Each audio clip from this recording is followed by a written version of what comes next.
Hello and welcome to Inside Salem. I'm your host, Mike Allen. On this show, we try to go behind the scenes, the local political happenings in town, and for that, and for those ends, we assembled a team of local political, a lot of the local political experience. We have Teasie Riley-Goggin, nice being here, Mike. Thank you. Analyst. We have Dominguez, former councilor at large. We have Tom Furey, nice to be here, Mike. former school committee member, former councilor at large and current planning board member, and Attorney Jim Fleming, former Ward 6 city councilor and former school committee member. Glad to be here. Welcome all. On this show, we talk a lot about local politics, but one thing we will not be talking about going forward, not that we did a lot, is presidential politics. That is something that's off limits on the show. But today's topics will include the budgets of the Salem budget, the rail stop, the second rail stop on Canal Street, and also the encampment being removed, amongst some other topics. Let's start right off with the encampment being removed. They removed the tent city that was down sort of behind Wendy's, between Congress Street and Lafayette Street, and of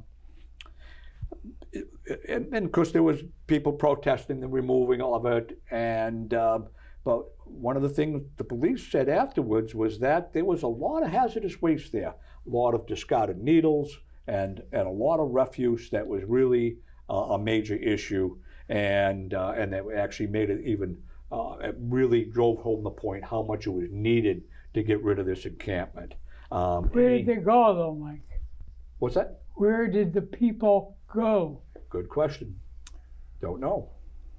I think that's one of the issues we face is, I mean, the crisis that is being prolonged and it's getting bigger and bigger nationwide, but statewide.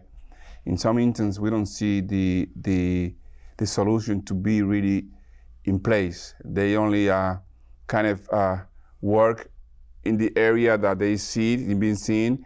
But it's been saying for many years that we need to address the issue deeply. We need to go to mental health situation in some instances. The housing crisis need to be addressed. The government, not only the local government, but state government and federal government need to get into this solution of this, because I think it's an issue that it doesn't going to solve just by moving tents. We need to make sure that we address the issue deeply. Now, you know, I heard that many of them had moved to the wooded areas in the woods here in Salem, and that the police was going to investigate. And I said, well, why are they doing that? Why don't they just leave them alone? And a good friend of mine, Jane Island, had a talk with me, and she's pointed out some of the features of why it's being done to remove them. Because they're building fires to cook. And it's not like they have grills or things like that. It's the old-fashioned little fireplaces with just woods and leaves and papers that they have, and how dangerous it is. Yes. And I said, you know, so I rethought what I was saying. Was there a fire down in back of Wendy's for the entire time that was down there? No, but it's a little different than doing it in the woods. Still, it's the same. They don't have a stove down there either. Right. They didn't have a stove down there either. Yeah. No, I'm sorry, I don't like that answer either. Yeah. I would like an answer of what are we doing to protect those people, because I think as a citizen, we owe that to them. I don't care what you say.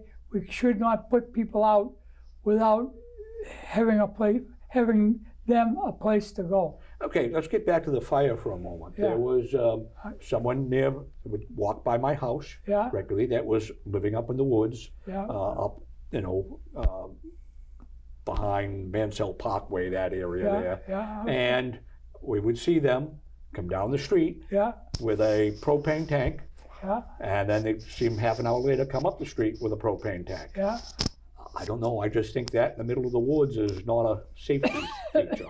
I mean, I don't think that if I went to something in the woods, for the day, they would let me bring in a propane, one of these propane tanks. So I just think it's a safety safety feature for that. But if they had a propane tank, Yeah. did they have a grill they were going to? Well, I have no idea what they did. I don't Right. know. This was in the middle of the winter, so I assume they had some sort of heating device. I don't think it necessarily was for cooking, but it might have been. My assumption was, because this was during the winter that I would see it, that they had sort of some heating device for their encampment. Well, you know, maybe, just maybe, in order to be fair to the people that are in this situation, that they would have places where they could, you know, cook outside and have some type of grill, the same as we're providing at no charge when they first started for the new electric cars. You know, it maybe be something like that. But, you know, we've had so many meetings on what to do for the homeless and what not to do for the homeless. I mean, there has to be a logical explanation. Okay. And they've, down the Cape, they have done a lot for them.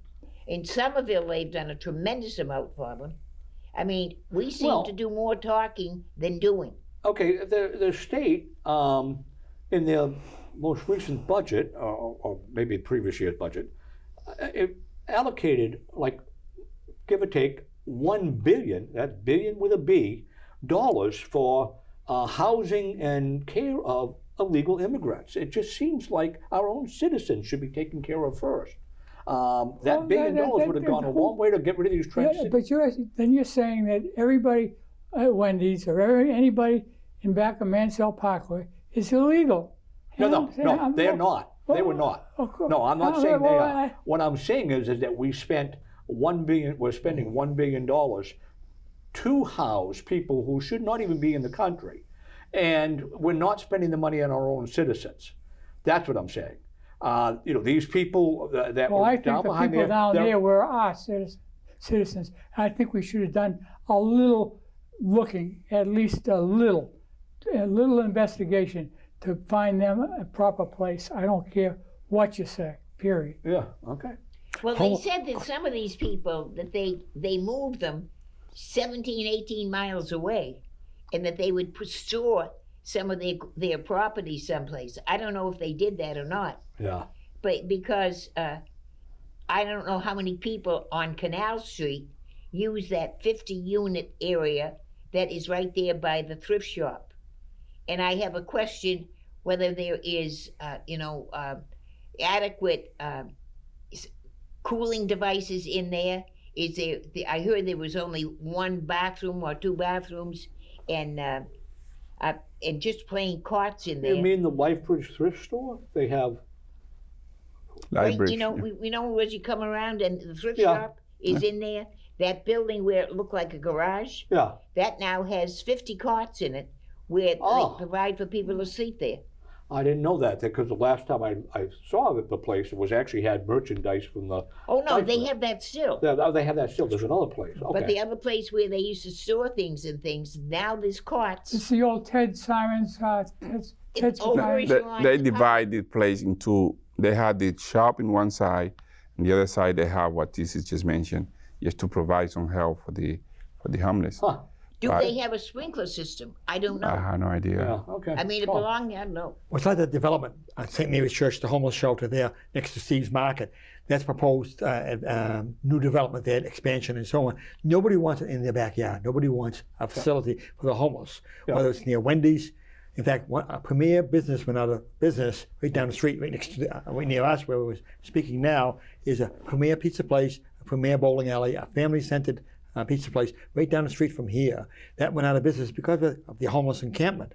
So nobody wants it in their backyard, whether it's a business on the near Wendy's or in the neighborhood of St. Mary's Church, the homeless shelter. Nobody wants it. It's hard to find homes for people, whether it's airports or MBTA stations. Okay. It's very challenging. Should the people in the neighborhood say, "Oh well, these people are unfortunate. We're just going to keep our mouth shut," or should they?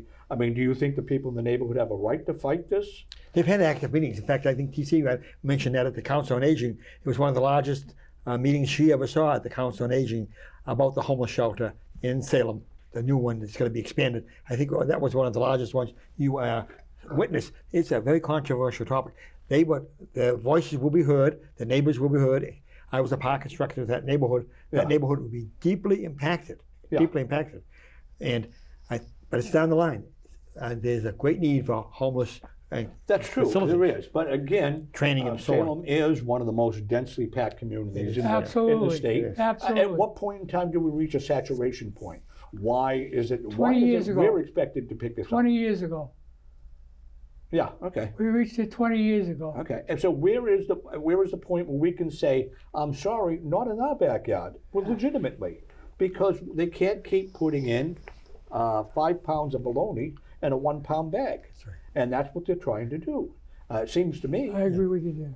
Yeah, but the other thing too is if you talk to these people and you ask them, some people they don't want to come in. They want the life. They want to stay outside. But there are many people, especially families, and in PB they provide big time for families, more so than we do here in this city. There is no low income places for these people to go to. In other words, we need to build places that many of these people who are receiving some form of SSI or Social Security or something could provide for themselves by paying a small amount. I don't care if we build a small village with little houses in it and a community room where they could go for, showers and things like that. Yeah. But I think all should be provided with some type of inside plumbing.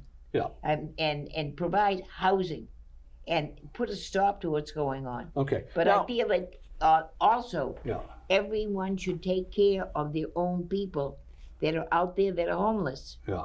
Now, not send them off to another community. Yeah. Now, when I bought the building that was in Red Lion Smoke Shop ahead, different people approached me with ideas what to do up above, and I ended up doing nothing with it. It's now City Hall Annex. But one of the things people proposed to me was to do artist lofts based on what they had done in South Boston. And in South Boston, they took old abandoned, sort of abandoned factories, and they basically just, partitioned off spaces on the floor, and people moved in. There were no cooking facilities, there were no bathroom facilities, there was no plumbing, there was just, there was no individual heating, whatever. And this is the way they lived in these artist communities, and sometimes you'd have 10 people living in a one room or whatever. And some people were, some of them were, just poor, and actually most of them were having to do with like music or art. They just didn't make any money from it, and things like that. But by the time that I bought the building, which was in the early 2000s, you couldn't do that type of thing anymore. You couldn't do this artist loft concept, because every bedroom and every living room in any sort of housing unit has to have a window. You have to have a bathroom facility in everyone. You have to have some sort of kitchen area in everyone. You cannot build a rooming house nowadays. At the bottom of my street, there used to be the Sports Haven Bar, and above the Sports Haven Bar was a rooming house. They were tiny little rooms, and they had, one bathroom on the floor, and there was no cooking or anything inside. You didn't have any cooking utensils. A lot of people had like hot plates and stuff, I believe, but there was no, this is what people did, and they paid, $100 a month to live there. So, but they basically made all those type of places illegal. And so this is why you have this Are type they of... illegal? Are they illegal? Yeah, I believe so. You can't build something... No, I think we just... Well, I don't know. Do you remember Oral LaRue? Yeah. And I think it was Monroe Street that he had rooming houses in the Well, neighborhood. he had rooming houses And I all know over the that, city. yes. Right, but you can't do a new one. In other words, if someone wanted to build one, like say, Lifebridge. I mean, they're building like studio apartments. Yes. I mean, if they built rooming houses, the cost would be 1/3 as much. They would be taking a much less footprint, and it would be actually affordable to an extent for people who, because there'd be 3 times the density in effect, and you'd have, one bathroom facility for every 4 units or something like that, almost like dorms, semi-private dorms. It just seems there's a logic to that, to have that type of setup, as opposed to requiring everything to be, sort of a Cadillac for an apartment, even a studio apartment. Well, stop and think of the townhouses up there that belong to the college and all the families that they moved in. I mean, it seems, and if we look at the place they set up cots for people to sleep in an old garage, Yeah. I mean, where are all of, as they say, rules and regulations? Tom, you're on the planning board. If something like this came before you, would you approve of it? That wouldn't come to a planning board like Howard Street, the old Lafayette Hotel. Yeah. Licensing board. Exactly, and sports haven, the old sports haven. Yeah. That wouldn't come to the planning board. That would Licensing board. come to a zoning board before the planning board. It wouldn't come to us at all. There's so many regulations, as you said, so many regulations Right, yeah. involved. Yeah. Yeah, but lots of times you have a meeting with the city council, the two of you together, and you give permission for different things. I mean, Yeah, but that's not, this is a. Not on our That's topic. changing yeah, the zoning. but I'm just That's the only saying, time. Yeah. you can pretty much, with your own cities and towns, set up your own way of doing things too. They don't follow the zoning laws around here. I look at them and I say that the zoning laws that they just throw out the window. They come up with a reason not to follow. I just think that Yeah, as a society, we've become very cruel, even to our neighbors and our fellow man, that we take them and we pull up their tents and we say, get out of here. That's cruel to me. That is very cruel to me. I don't think that should happen. Well, the big thing is, some of these commission and boards, right across the board for all, I'm looking at all of them, they do not respect the laws and rules and regulations and zoning that have been put in place for a reason.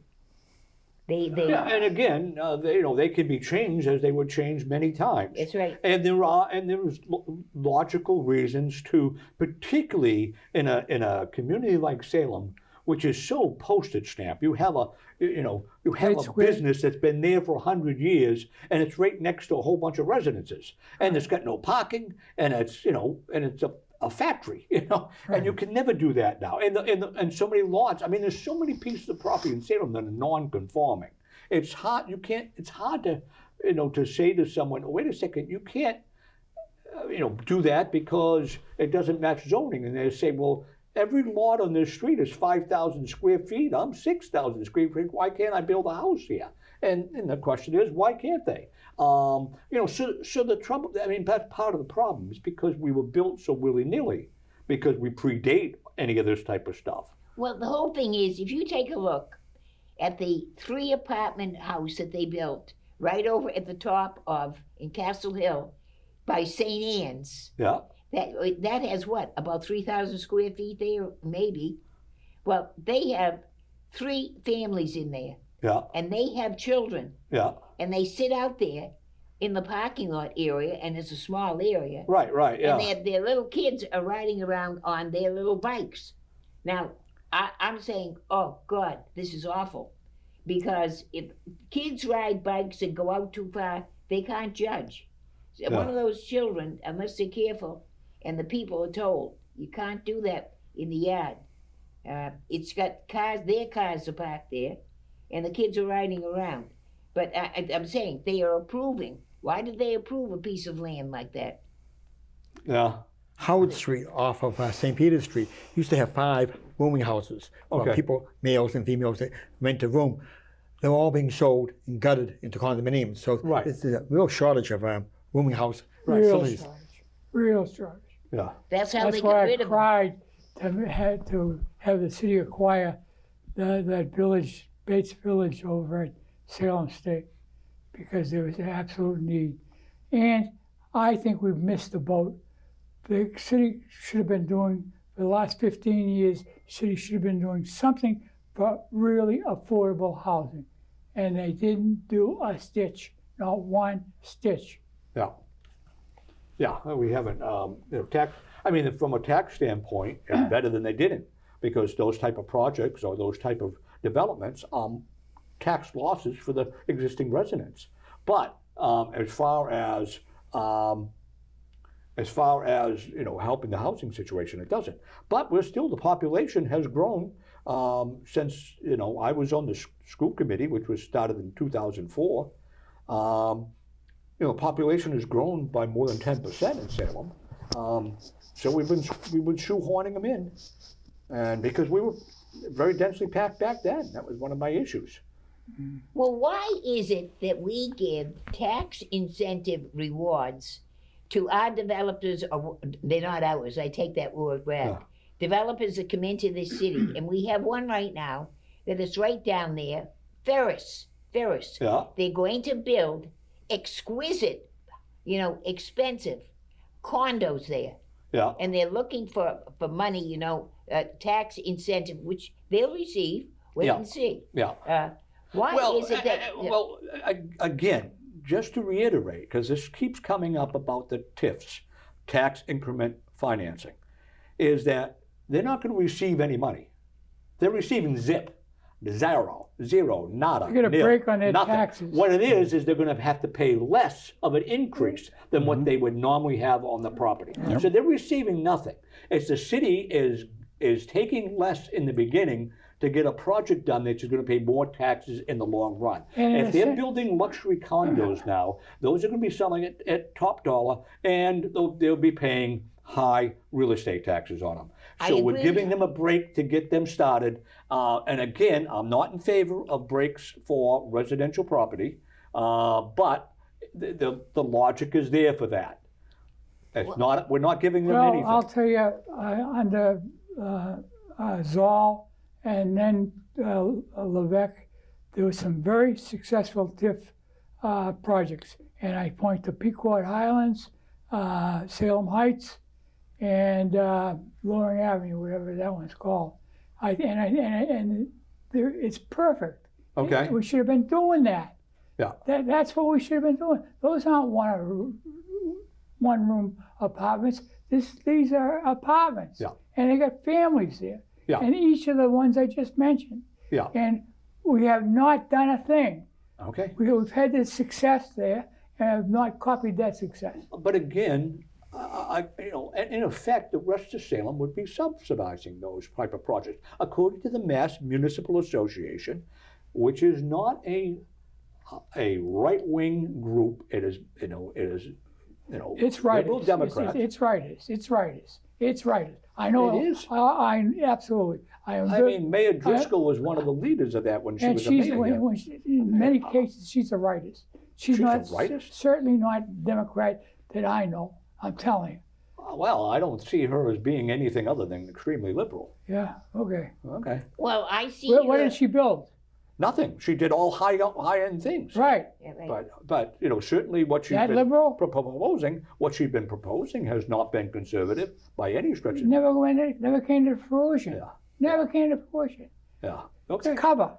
Hey, there was a piece of land down on New Derby Street, and we refer to it as Kim's Folly. That that she bought it from her friend that had it.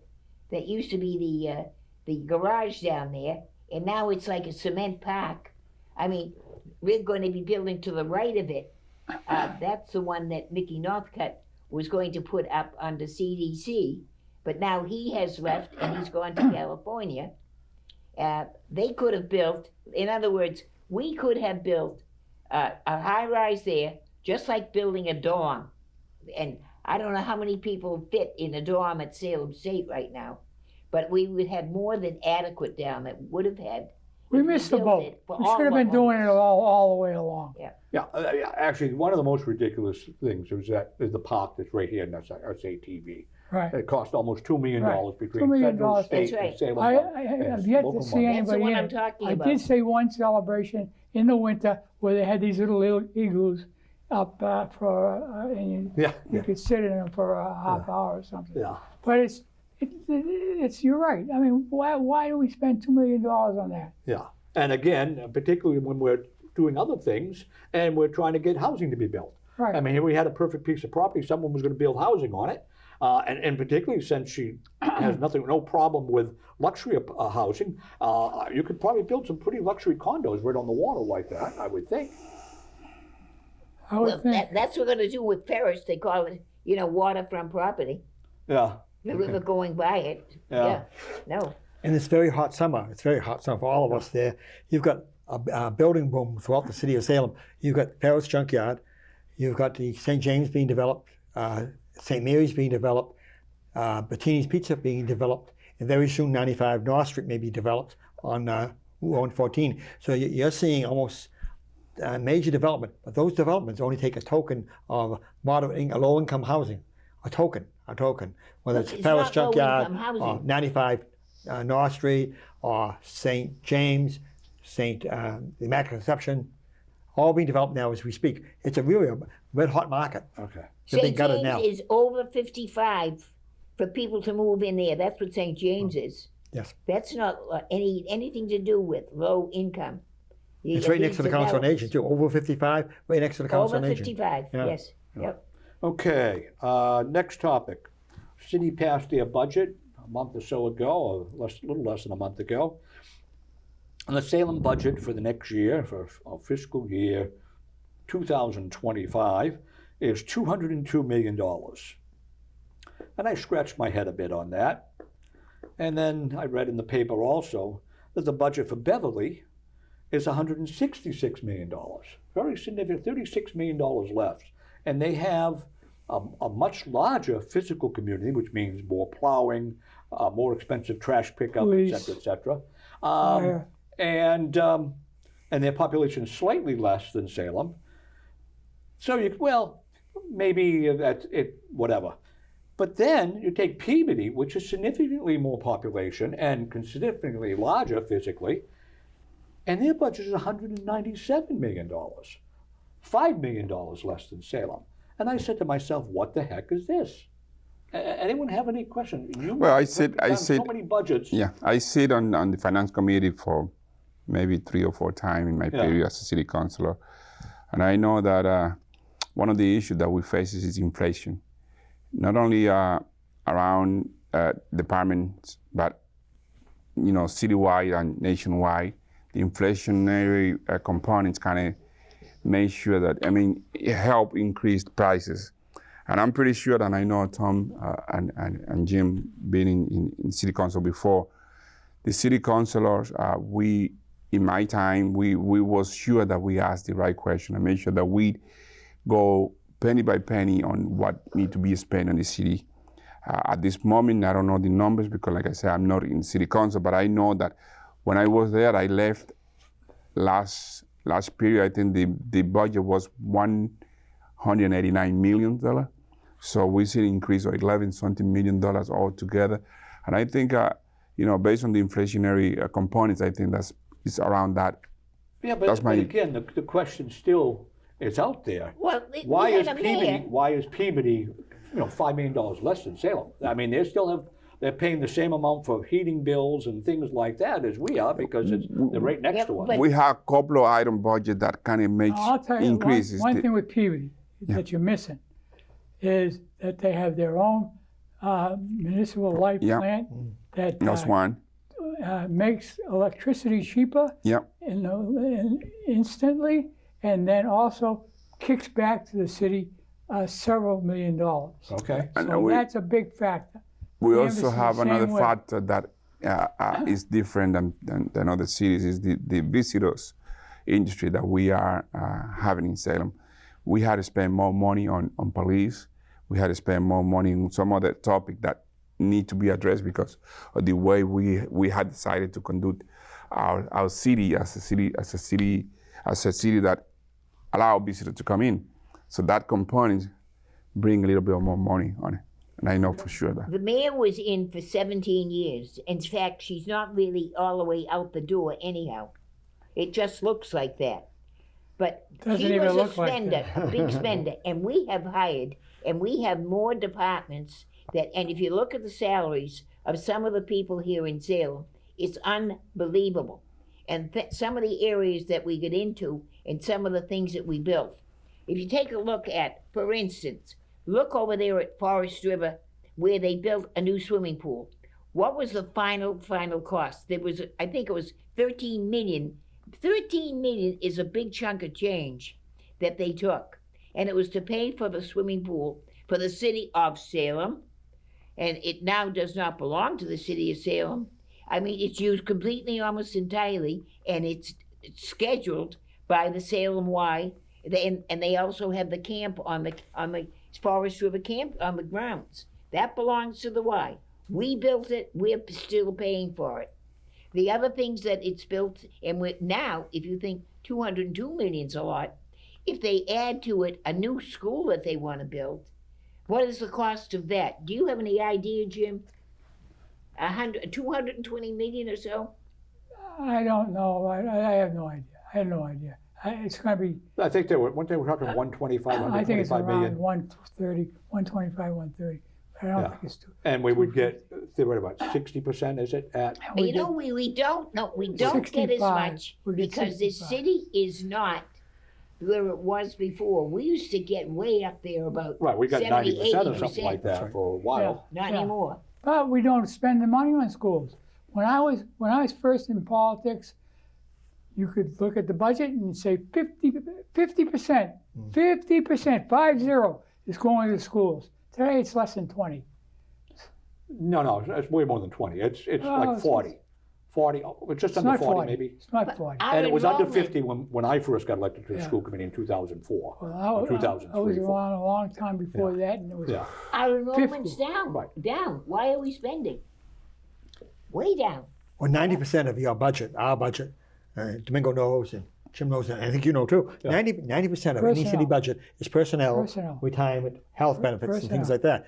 So it's a very expensive process to deal with public services there. And again, I'm not arguing that. I'm just saying, why is Beverly able to do it for 20% less? And why is Peabody able to do it for 2% less when they're a considerably larger community? It's That's my question. better management. That's all. We don't maintain That's- what we have. Okay. It's poor maintenance. And then we used to have departments that used to do the work and they didn't want to pay the benefits. So we farm them out. But they only do half the job. If you look at our parks and things, after they spend millions redoing them, and then they let them go within a year or two, you look and you say, what happened? No. Well, I know for a fact that in so many elections behind many of the candidates express themselves, say we need to look at the expenses that we have, item by item, make sure that we, do some type of plan that kind of regulate those expenses and we can overcome any overexpense. I don't know this administration if that is the case, but I know in the past that we suggest that to the former mayor to do some type of auditing so we can find where is exactly we are spending more, we're spending less. Something that needs to be done not only on our say, but basically I think that any administrator, whoever it is the administrator, that's one of the things that they should do quickly to make sure that we're doing the right thing. We missed the boat when we rewrote the charter. It included an auditor for all city spending, and that was going to be his only choice, and that was soundly defeated by people who were interested in continuing the modem that we used that we're complaining about now. We did not want to change. I mean, they fought it and they fought it and they fought it.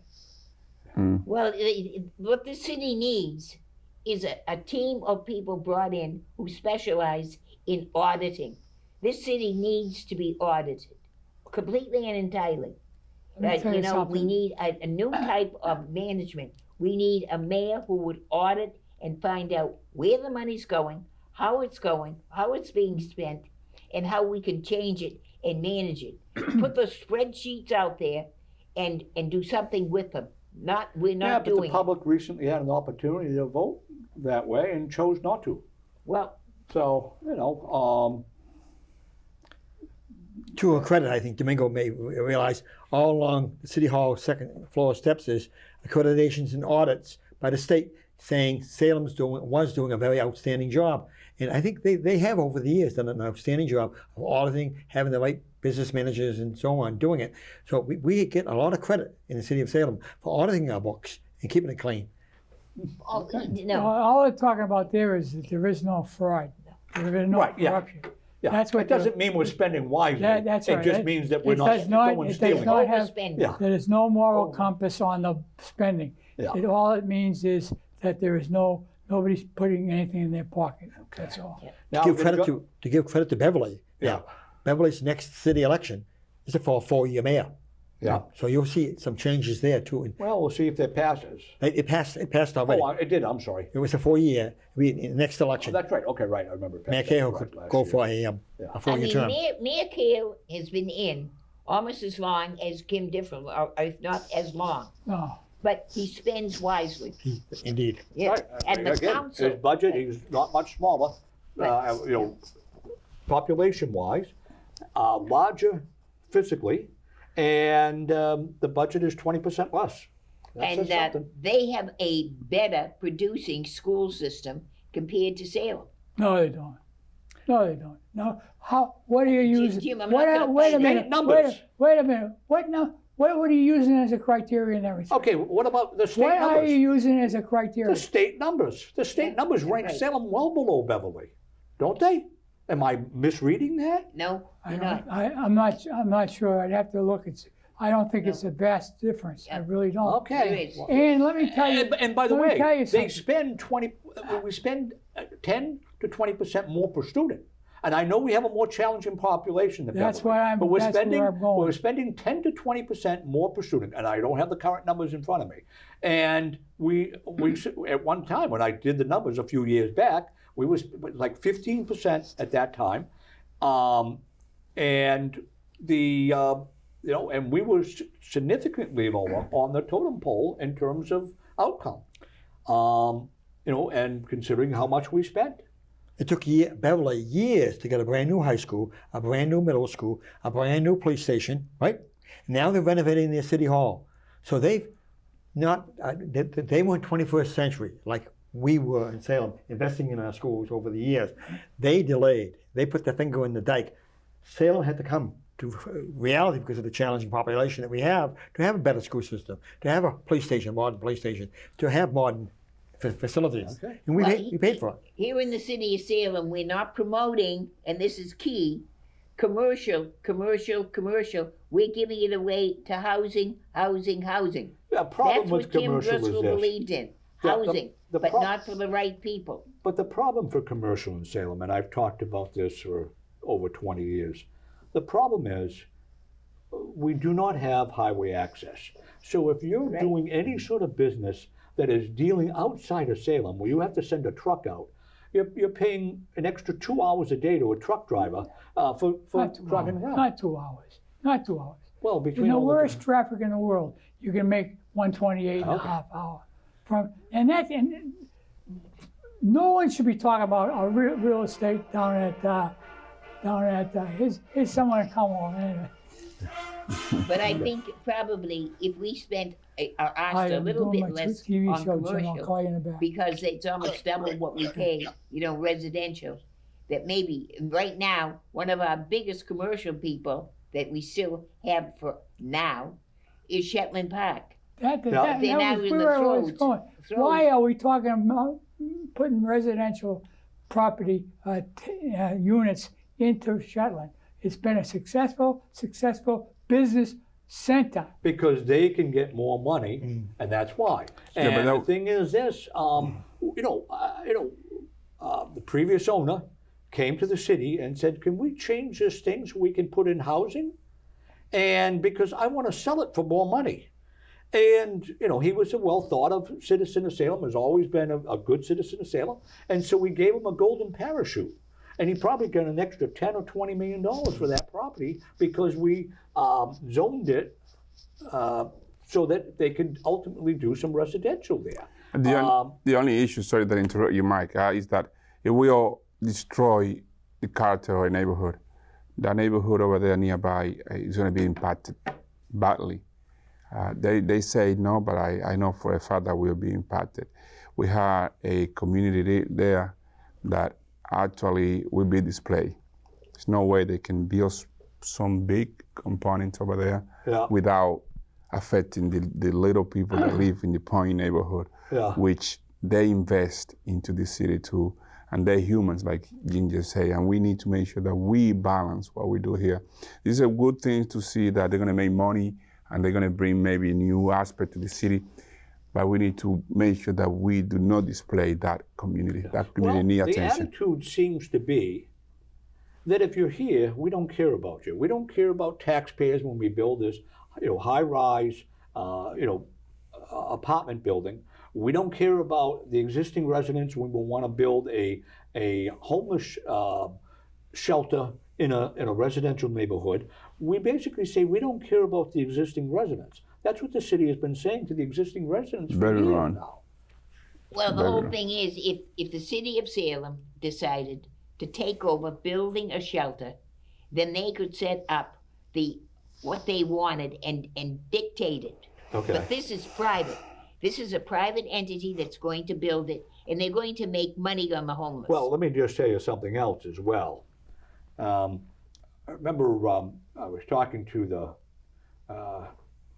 fellow chamber member, and I was talking about they had just built a parking garage over at Cummings Center in Beverly, and it was like $5,000 a unit, and we had just built a little earlier South Harbor Garage, which was $12,000 a parking unit.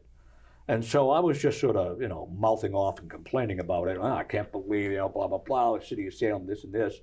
And all of a sudden, the person I was talking to was the builder of the South Harbor Garage. And he said to me, the problem was it was prevailing wage because it was a municipal project where Cummings Center was a private project. So the problem here is this, is because of prevailing wage, the cities, states, etc., do not do projects like that. What they do is like what City Hall Annex did. They contract with a building owner to do this for them, and it's much less cost for the rental than it would be if they built the thing themselves because of prevailing wage. So that's part of the problem. That's why it would be very, very costly for them to do it. And that's why I'm they don't do wondering, the Mike, thing. if they built, let's say, the shelter, and there's so many things out there like the Dover that covers, clinics and hospitals and things like that. I know minimum wage has a lot to do with it. Yeah. But and I know that right now to build anything, it's 7 times higher.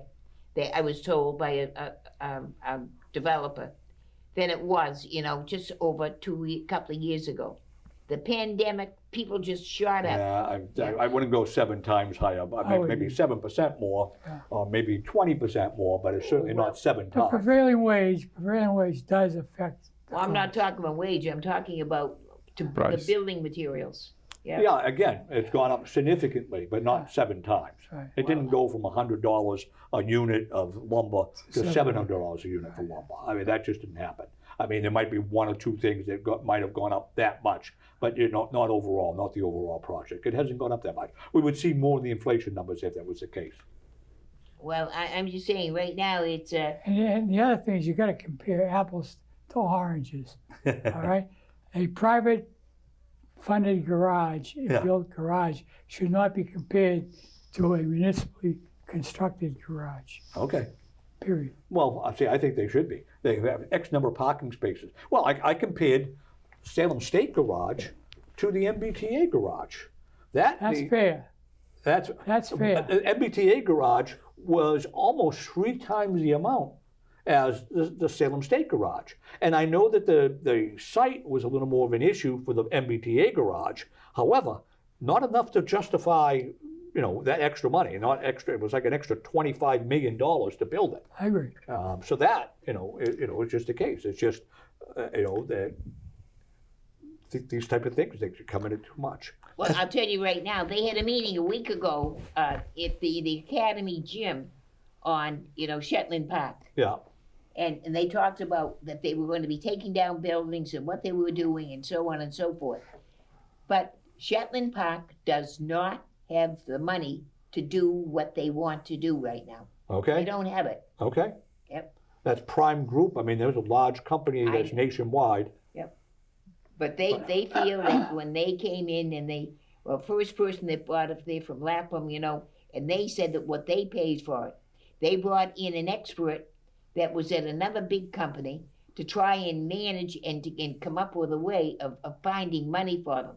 The money's not there. Okay. Yep. It's not there because of interest rates. Yeah. That's Another thing. That's what the problem is. That's another thing. I mean, my interest payment on my home equity line more than doubled.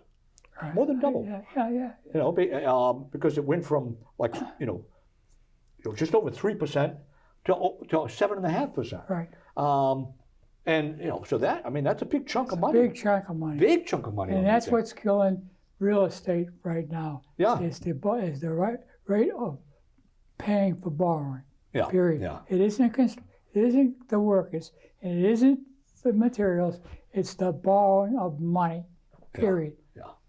Now I'd like to get on to another topic here, and I'm going to try to do it without steam coming out of my ears, as every time I bring this topic up. Well, the state has approved, or somewhere has approved, I'm not sure exactly state or federal, has approved $2 million for the design and study of a rail stop on Canal Street. Please. Now, again, I don't understand why you can't build the thing for less than $1 million. I don't understand why it's $2 million to do this, to build something for $25 million. We're not talking about putting a garage there. Even the MBTA garage that they built in Salem with 500 spaces that was way too high was $38 million. It's mind-boggling to me. No, I agree with you. The numbers they're talking about. What are they studying? What are they studying?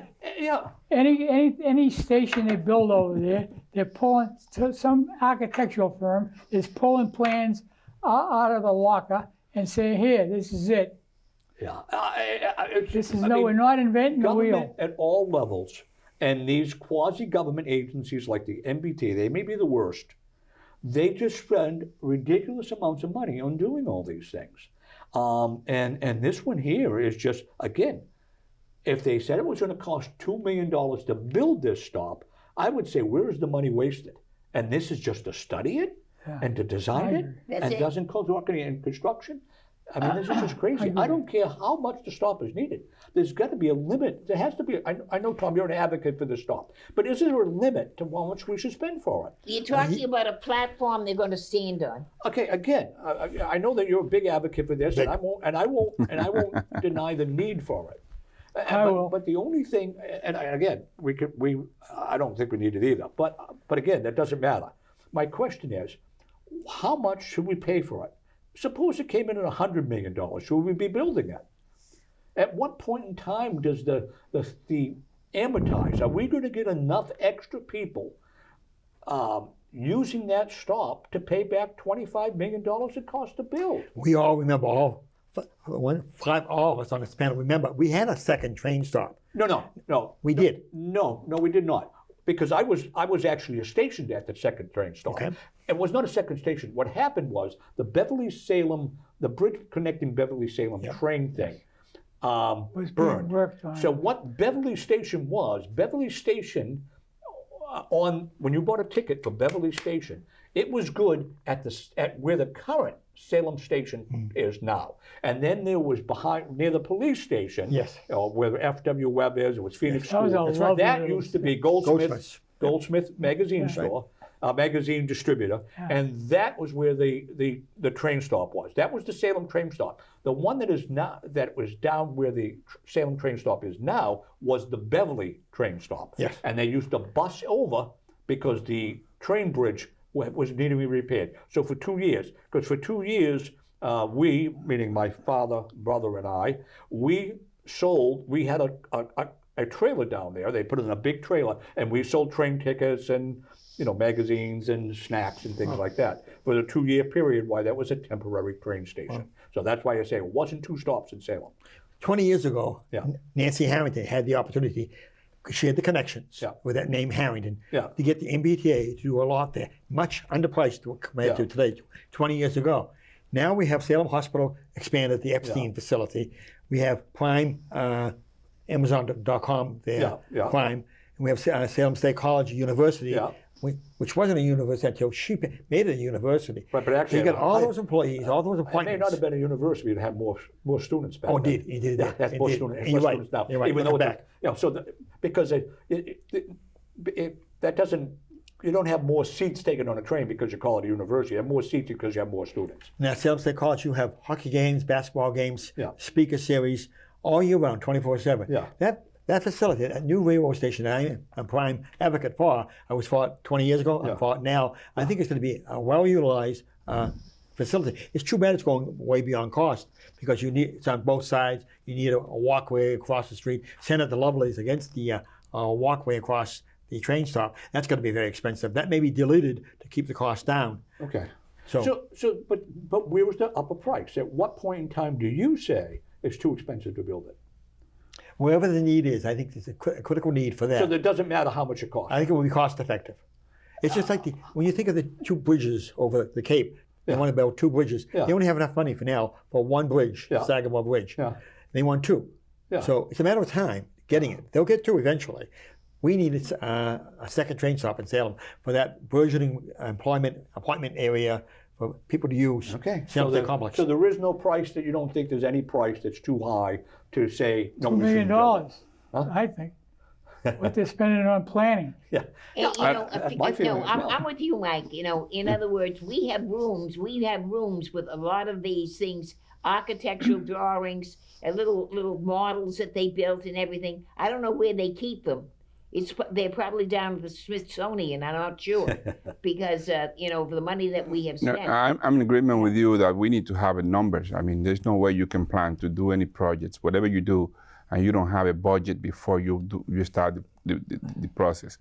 By having a budget, by having the numbers, you allow to the general public to know how much it's going to cost and to see if the city can afford it or not, or how we're going to get the resources. So eventually, we need to know exactly how much it's going to be, and it's going to be a point that is too much. If it is too much, we need to find a way to lower down the price and try to address it in a different way. Because remember, even though it's going to be beneficial for the city, but it's the taxpayer money that we're using. It's our money. So in that regard, we need to at least let the general public know how much we're going to spend before we start. I go with you because I agree.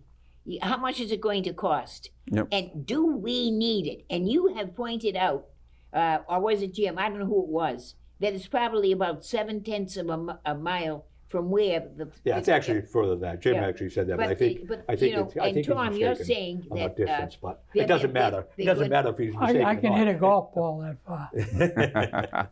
Beverly has 4 train stops. We want 2. Yeah, Beverly has 4. why do Beverly's they 4 beg? times the size. And Population. actually, the trains wise out, so it's it's Branches out to Yeah. Newburyport, Gloucester, Yeah. and whatever. yeah, and Beverly's significantly larger than. We have the than busiest in train station Salem. from Gloucester to Boston. In the North Shore. Salem's the busiest train stop. Okay. Yes, they are. And the whole thing is that don't you think the people who are working at Salem Hospital right now don't have their rides all worked out already? They are not. A lot of people have. You haven't surveyed what you're saying. You haven't gone up there and talked to people. I want to see them say, we asked, every one of our employees, if we build it, and when they say you build it and they will come. Well, I don't think so. It's think 7/10 of a mile from the MBTA current stop to Salem Hospital. I believe that's 7/10 of a mile. it's not worth the money they want to spend. Now look at all the development going on now. So far, the old Parker Brothers. You got the triangular lot housing there near the courthouse. 95 North Street's about to be voted within a couple of weeks. 95 St. James How being does that developed. affect that? A back reception. Housing. We want people to take the train to Boston, Gloucester. I think there is a need for open up transportation system that help alleviate the situation, especially now that we're growing and we have overpopulated the city of Salem, and that we're a visitor city, and that we have so many other attractions that people come. So it is a need. And don't get me wrong, and I understand that, but I think that we need to have a price. We need to make sure that we do a cost-effective planning before we start making any plan, because if we don't do that, how can we respond? How can we actually, as a city, say, okay, we're planning ahead of time and we know exactly going to cost, and what it costs is going to help us in this and this, and we're going to have a return on what we are investing. Now, I am actually not opposed to the stop. I'm not opposed to the stop. I don't care about the stop one way or the other, really. I'm not opposed to it. I'm not in favor of it. But $2 million for the design, it should be less than $2 million to build it. And that's what I'm opposed to spending the money on it, because, and I'm not opposed to spending any money on it. I'm opposed to spending what I'm referring to as stupid money on it, because it's ridiculous to spend $2 million to design not a building, but an open, maybe with a roof, so that people can stay out of the rain. I don't even know. I assume they will. I just don't see $2 million to design such a thing. I see $2 million to design, build it with a shelter and everything. It's just the price to me is just way out of line. The other thing too is I'm against destroying a neighborhood, and that's exactly what they're doing. Okay. Destroying a neighborhood, and really it's what it is now. They have people voice their opinion. They didn't put that on SATV. They took that part out of it. They didn't bother to broadcast it. There were 200 people at that meeting. A very good cross section, all from that area. Okay. They don't want it. To give credit to Senator Lovely, she's stepping up to the plate saying, no, we don't need that walkway bridge. So there are ways to cut back. It's only at 15% construction now of the design. We're cutting back to 20 times the price that I think it should be the price for it. Right. That's not cutting back at all. Right. It's like saying, okay, fine, I want to buy this ballpoint pen, and it's $1 down at the corner store, but at this store over here, at the gift shop, at the hotel, it's $300. I mean, I'm not going to pay $300 in the gift shop. But, and this is the thing. We're paying $300 in the gift shop for this stop. Again, there has to be a number that makes sense. How much extra money is the MBTA going to take in with this stop? Are they ever going to take in $2 million extra? Those are good questions. Never mind $40 million extra or whatever they're talking now to build it. No. Well, a lot of them use transportation in the form of a bus. Buses are less expensive to take than trains. Okay. Trains are expensive. Yeah, buses, they create a problem. They're a different problem. Traffic. And because they're stuck in traffic, they create more traffic. And the trains are more efficient. I can agree with that. I think we've lost that battle. The whole world depends on trains. Yeah. Except us. Yeah. Yeah. Well, Well, what happened during the 50s, big government got in bed with big business, and General Motors went and bought all the local street level rail services, and then shut them down and replaced them with buses. And that's right. A fact of history. They did this majorly in the 50s.